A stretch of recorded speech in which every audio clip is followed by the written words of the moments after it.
वयः कलत्रं वैधात्रं कति कति भजन्ते न कवयः. నా వాయిస్ వినిపిస్తోందా స్వాతి గారు? మేడం వినిపిస్తోంది మేడం, ఇప్పుడు వినిపిస్తుంది. మధ్యలో ఆపారా మేడం? లేదండి. మళ్ళీ వినపడకపోతే చెప్పండి అమ్మా. Okay madam. ఎవరికైనా వినపడకపోతే మెసేజ్ చేయండి. ఒకళ్ళకి వినిపిస్తోంది, కొంతమందికి వినిపించట్లేదంటే మోస్ట్లీ వినిపించిన వాళ్ళకి ఇంటర్నెట్ ప్రాబ్లం ఉండొచ్చు. లీవ్ అయి జాయిన్ అయ్యి మళ్ళీ చెక్ చేయండి. అప్పుడు కూడా వినపడకపోతే మెసేజ్ చేయండి వాయిస్ వినపడకపోతే. శ్రియో దేవ్యాః కో వా న భవతి పతిః కైరపి ధనైః. ఆ దేవ్య తర్వాత ఉన్న విసర్గ, పతి తర్వాత ఉన్న విసర్గ, రెండు కా ముందు విసర్గలండి. హెచ్ లాగా ఆహ్ సగం విసర్గే చెప్పాలి. శ్రియో దేవ్యాః కో వా న భవతి పతిః కైరపి ధనైః. श्रियो देव्याः को वा न भवति पतिः कैरपि धनैः. श्रियो देव्याः को वा न भवति पतिः कैरपि धनैः. महादेवं हित्वा तव सति सतीनामचरमे. महादेवं हित्वा तव सति सतीनामचरमे. महादेवं हित्वा तव सति सतीनामचरमे. महादेवं हित्वा तव सति सतीनामचरमे. కొద్దిగా నిదానంగా చెప్పండి అమ్మా. Okay madam. కుచాభ్యామాసంగః కురవకతరో రప్యసులభః. నేను బ్రీఫ్ కాపాడండి. కురవకతరో రప్యసులభః మధ్యలో గ్యాప్ రాకుండా చదవగలిగి చదవండి. Okay madam. కుచాభ్యామాసంగః కురవకతరో రప్యసులభః. कुचाभ्यामासंगः कुरवकतरोरप्यसुलभः. कुचाभ्यामासंगः कुरवकतरोरप्यसुलभः. कलत्रं वैधात्रं कति कति भजन्ते न कवयः.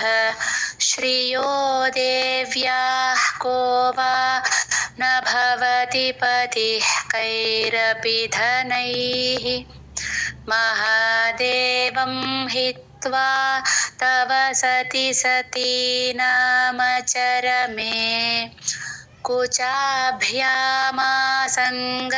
कुरवकतरोरप्यसुलभः. कलत्रं वैधात्रं कति कति भजन्ते न कवयः. श्रियो देव्याः को वा न भवति पतिः कैरपि धनैः. महादेवं हित्वा तव सति सतीनामचरमे. कुचाभ्यामासंगः कुरवकतरोरप्यसुलभः.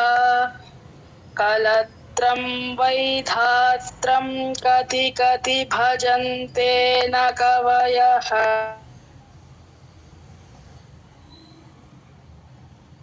महादेवं हित्वा तव सति सती మేడం స్టార్ట్ చేయండి. కలత్రం ఫస్ట్ నుంచి చెప్పండి. కలత్రం వైధాత్రం కతి కతి భజంతే న కవయః.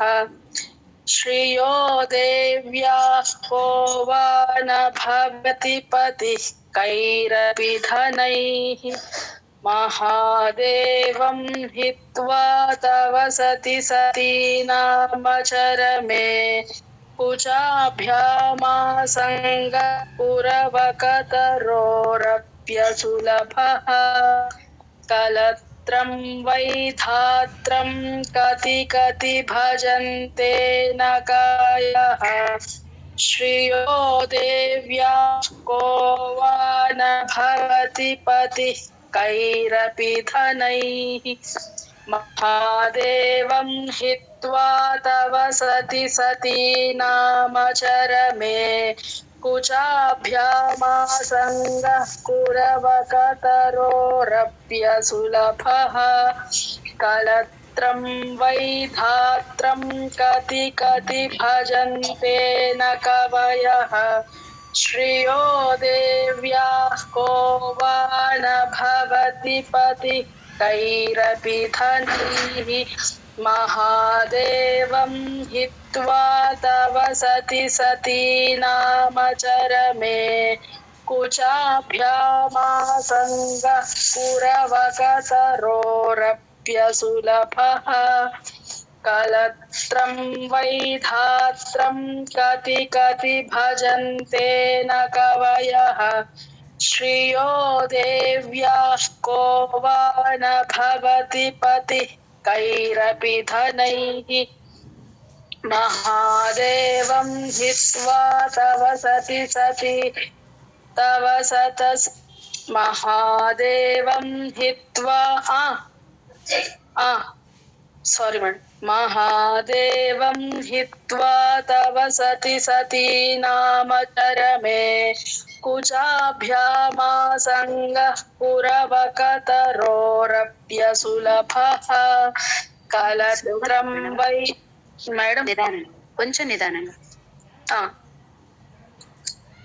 कलत्रं वैधात्रं कति कति भजन्ते न कवयः श्रियो देव्याः को वा न भवति पतिः कैरपि धनैः महादेवं हित्वा तव सति सती नामचरमे कुचाभ्यामासङ्गः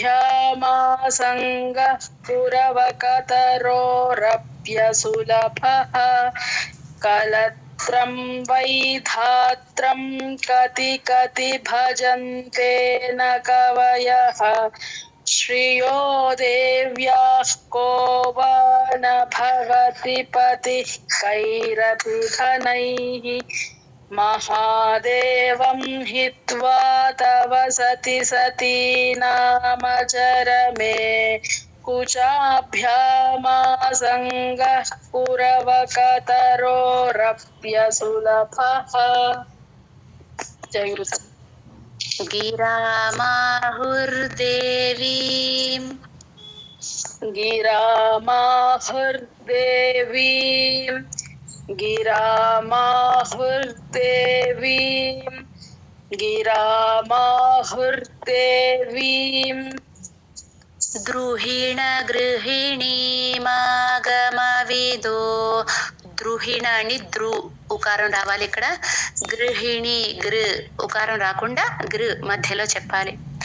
ద్రుహిణ గృహిణి మాగమవిదో ద్రుహిణ గృహిణి మాగమవిదో ద్రుహిణ గృహిణి మాగమవిదో ద్రుహిణ గృహిణి మాగమవి నీ తప్పు పలికేనా మేడం?